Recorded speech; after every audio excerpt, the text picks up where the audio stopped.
शहरातील उच्चभ्रू वस्ती समजली जाणारी गंगापूर रोड परिसरात एका शाळकरी विद्यार्थ्यानं नैराश्यातून टोकाचं पाऊल उचललं आहे. 9वीत शिकणाऱ्या 14 वर्षीय शाळकरी मुलाने इमारतीच्या 10व्या मजल्यावरून उडी मारत आत्महत्या केली. या घटनेनं गंगापूर रोड परिसरात एकच खळबळ उडाली आहे. सिरीन मिडोज परिसरातील शाळकरी मुलाने आत्महत्या केल्याची दुर्दैवी घटना घडली आहे.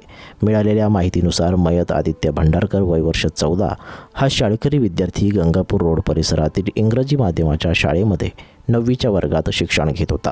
बुधवारी 20 मार्च रोजी सकाळी शाळेला जाण्यासाठी आदित्यनं तयारी केली होती. त्यानंतर तो इमारतीच्या टेरेसवर गेला. तेथे 6:15 वाजेच्या दरम्यान त्याने 10व्या मजल्यावरून स्वतःला झोकून दिलं. इमारतीचे सुरक्षारक्षक आणि नागरिकांनी घटनास्थळी धाव घेतली. त्याला तात्काळ उपचारासाठी जिल्हा शासकीय रुग्णालयात दाखल करण्यात आलं. मात्र वैद्यकीय अधिकाऱ्यांनी आदित्यला तपासून मयत घोषित केलं. घटनेची माहिती मिळताच गंगापूर पोलिसांनी घटनास्थळी धाव घेतली. या प्रकरणी गंगापूर पोलिसात अकस्मात मृत्यूची नोंद करण्यात आली आहे. दरम्यान मयत मुलाने मानसिक नैराश्यातून हे टोकाचं पाऊल उचलले असावे असा प्राथमिक अंदाज पोलिसांनी व्यक्त केला आहे.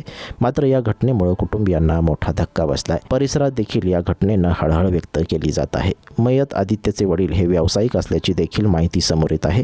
अवघ्या 14व्या वर्षी आदित्यनं हे टोकाचं पाऊल उचलल्यानं त्याच्या वडिलांना आणि आईला जबर मानसिक धक्का बसलाय. आई आणि वडील यांची प्रकृती बिघडल्यानं त्यांना देखील रुग्णालयात दाखल केलं असून त्यांच्यावर उपचार सुरू आहेत.